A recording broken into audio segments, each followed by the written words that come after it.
T V Prasad ഉണ്ട്.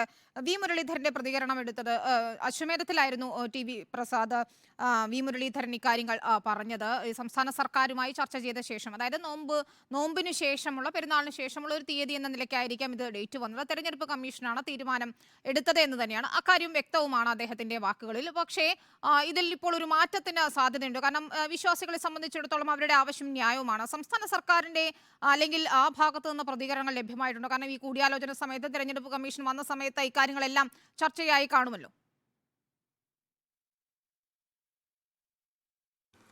വിനീത, ഇക്കാര്യത്തിൽ മറ്റ് വിശദീകരണങ്ങൾ ഇതുവരെ കിട്ടിയില്ല. ഇന്നലെ ഇപ്പോൾ തിരഞ്ഞെടുപ്പ് പ്രഖ്യാപിച്ചു എന്നതൊഴിച്ചു കഴിഞ്ഞാൽ മറ്റൊരു വിശദീകരണവും അതിൻ്റെ ഭാഗമായി ഇതുവരെ വന്നില്ല എന്നുള്ളതാണ്. സാധാരണഗതിയിൽ നമുക്കറിയാവുന്നതുപോലെ തെരഞ്ഞെടുപ്പ് നടത്തുമ്പോൾ, പ്രത്യേകിച്ച് 7 ഘട്ടങ്ങളിലായൊക്കെ തെരഞ്ഞെടുപ്പ് നടക്കുന്ന ഘട്ടത്തിൽ സാധാരണഗതിയിൽ കേന്ദ്ര തെരഞ്ഞെടുപ്പ് കമ്മീഷൻ പരിഗണിക്കുന്നത് പ്രധാനപ്പെട്ട ഉത്സവങ്ങൾ, അതല്ലെങ്കിൽ എല്ലാ മതവിഭാഗങ്ങളിലും പെട്ട അല്ലെങ്കിൽ ഏതെങ്കിലും മതവിഭാഗങ്ങളിൽപ്പെട്ട പ്രധാന ഉത്സവങ്ങൾ, ആഘോഷങ്ങൾ, അങ്ങനെ വലിയ പരിപാടികളെല്ലാം മാറ്റി നിർത്തിക്കൊണ്ടുള്ള തീയതിയാണ് സാധാരണഗതിയിൽ നടത്താറുള്ളത്. ഇപ്പോൾ കേരളത്തിലാണെങ്കിൽ വിഷു കഴിയുന്നു, അതോടൊപ്പം തന്നെ ഈസ്റ്റർ കഴിയുന്നു, നോമ്പ് മാസവും കഴിയുന്നു. ഈ പ്രധാനപ്പെട്ട 3 കാര്യങ്ങളായിരിക്കാം ഒരുപക്ഷെ സംസ്ഥാന സർക്കാരും സംസ്ഥാനത്തിൻ്റെ നിർദ്ദേശമായി മുന്നോട്ട് വെച്ചിട്ടുണ്ടാവുക.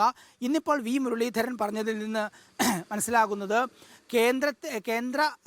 കേന്ദ്ര സർക്കാർ ഏതെങ്കിലും ഒരു നിർദ്ദേശം ഇത് സംബന്ധിച്ച് കൊടുത്തില്ല എന്നുള്ളത് തന്നെയാണ്. സ്വാഭാവികമായും ഞാൻ നേരത്തെ പറഞ്ഞതുപോലെ പ്രധാനപ്പെട്ട ഉത്സവങ്ങൾ, പ്രധാനപ്പെട്ട ആഘോഷങ്ങൾ, അല്ലെങ്കിൽ പ്രധാനപ്പെട്ട മതവിഭാഗങ്ങളുമായി ബന്ധപ്പെട്ട മറ്റ് പ്രധാനപ്പെട്ട പരിപാടികളെല്ലാം മാറ്റി നിർത്തിക്കൊണ്ടുള്ള ഒരു തീയതി എന്ന നിലയ്ക്കായിരിക്കണം സാധാരണഗതിയിൽ 2ാം ഘട്ടത്തിലെ ഈ തീയതിയിലേക്ക് വന്നതും അത് വെള്ളിയാഴ്ച ആയിപ്പോയതും. ഇനിയിപ്പോൾ നേരത്തെ മുബഷീർ സൂചിപ്പിച്ചതുപോലെ ഈ മുസ്ലിം സംഘടനകൾ കൂട്ടമായി തെരഞ്ഞെടുപ്പ് കമ്മീഷനെ സമീപിച്ചിരിക്കുന്ന സാഹചര്യത്തിൽ തീരുമാനത്തിൽ ഒരു മാറ്റം ഉണ്ടാകുമോ എന്നുള്ളതാണ് അറിയാനുള്ളത്.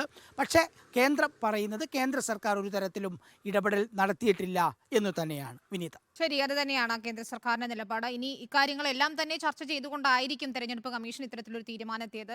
നോമ്പിന് ശേഷം, പെരുന്നാളിന് ശേഷമുള്ള ഒരു തീയതി എന്ന നിലയ്ക്ക് തന്നെയായിരിക്കും. പക്ഷേ അത് വെള്ളിയാഴ്ച ആയതുകൊണ്ട് തന്നെ വലിയ അസൗകര്യമുണ്ടെന്നാണ് വിശ്വാസികൾ പറയുന്നത്.